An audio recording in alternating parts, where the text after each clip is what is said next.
இருக்கிறார்கள். பெரும் பெரும் செல்வந்தர்கள், சமூகத்திலே உயர்ந்த நிலைகளை வைத்து பார்க்கப்பட்டவர்கள் ரசூலுல்லாஹ்ட்ட வந்து கேட்கிறாங்க, உங்களுடைய மார்க்கத்தை நாங்கள் ஏற்றுக்கொள்கிறோம், உங்களுடைய எல்லா தத்துவம் எங்களுக்கு பிடிச்சிருக்கிறது, அதை நாங்கள் செயல்படுத்த விரும்புகிறோம். ஆனா ஒரே ஒரு பிரச்சனை. என்ன பிரச்சனை? இந்த ஏழைகள் பணக்காரர்கள் என்ற பிரச்சனை இருக்கிறது, தாழ்ந்தவர்கள் உயர்ந்தவர்கள் என்ற வித்தியாசம் இருக்குது. உங்க மார்க்கத்தில் வந்தா எல்லாத்தையும் ஒரே லெவல்ல நிப்பாட்டி வச்சிருக்கீங்க, எல்லாரும் ஒன்னோட ஒண்ணு சமந்தான், எந்த வித்தியாசமும் இல்ல. பணக்காரனுக்கு ஒரு உயர்ந்த பார்வை, ஏழையை ஒரு தாழ்ந்த பார்வை பார்க்கிற அந்த பார்வை உங்களிடத்தில் இல்ல. அதை ஒன்றை மாத்திரம் எங்களால் ஜீரணிச்சு கொள்ள முடியல. ஆகையினால நீங்க அந்த வித்தியாசத்தை மட்டும் ஏற்படுத்தி கொடுங்க, ஏழையை கீழே வைங்க, பணக்காரனை மேல வைங்க, நாங்கள் ஒட்டுமொத்த மக்களும் இஸ்லாத்தை தழுவிக் கொள்கிறோம் என்று சில பேர் வந்து நபிகள் நாயகத்திலே முறையிடுகிறார்கள். அப்ப அல்லாஹ் வசனம் இறக்கி வைக்கிறான், வலா தத்ருதில்லதீன யதுஊன ரப்பஹும் பில் கதாத்தி வல் அஷிய்யி யுரீதுன வஜ்ஹா. அல்லாஹ்வுடைய திருமுகத்தை நாடி காலையிலும் மாலையிலும் அவனை துதித்துக் கொண்டிருக்கிற இந்த மக்களை அவர்களுக்காக நீர் விரட்டி விடாதீரும்.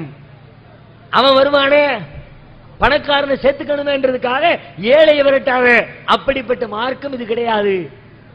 ஏழையா இருந்தாலும் பணக்காரனா இருந்தாலும் என் பார்வையில எல்லாம் சமந்தான், எல்லாம் மனிதன் தான். மனிதனை மனுஷனா தான் பார்க்கணுமே தவிர காசு இருக்கிற காரணத்தினால், பணம் இருக்கிற காரணத்தினால் அதிலே வித்தியாசப்படுத்துவதை ஏற்றுக்கொள்ள முடியாது என்று அல்லாஹ் ரப்பல் ஆலமீன் நபிகள் நாயகத்திற்கு எச்சரிக்கை செய்து திருமறை குர்ஆனிலே வசனம் இறக்கி வைத்திருப்பதை பார்க்க முடிகிறது. அப்ப இது மாதிரி எல்லா எல்லைகள் இலக்கணங்கள் அனைத்தையும் கடந்து, தேச வரையறைகள் அனைத்தையும் கடந்து ஒட்டுமொத்த உலகத்திலே இருக்கிற மனித குலத்தையும் நேசிக்க வேண்டும் என்று மனித நேயத்திற்கு அற்புதமான ஒரு இலக்கணத்தை இஸ்லாம் வகுத்து தருகிறது. அத்தோடு இந்த மனிதநேயத்திற்கான அடுத்த அம்சத்தை இஸ்லாம் பேசுகிறது. எல்லா மனிதனையும் நேசி, எந்த மனுஷனையும் வித்தியாசப்படுத்தாம நேசி. ஆனா அந்த நேசம் எப்படி இருக்க வேண்டும் என்றால் அதற்கு ஒரே ஒரு ஒற்றை வரியில இலக்கணம். இந்த ஒரு இலக்கணத்தை புரிந்து கொண்டால் போதும், மனிதநேயத்திற்கு வேறு எந்த இலக்கணமும் சொல்ல தேவை.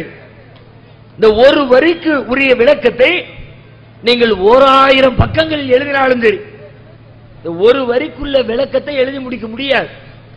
அந்த அளவுக்கு ரத்தின சுருக்கமான ஒற்றை வரியில மனிதநேயத்திற்குரிய அத்தனை இலக்கணங்களையும் ரசூலுல்லாஹ் கொண்டு சுருக்குறாங்க. எப்படி சொல்றாங்க? லா யூமினு அஹதுக்கும் ஹத்தா யுஹிப்ப லி அஹீஹி மா யுஹிப்பு லி நஃப்ஸிஹி. உங்களில் எந்த ஒரு மனிதரும் முழுமையான இறை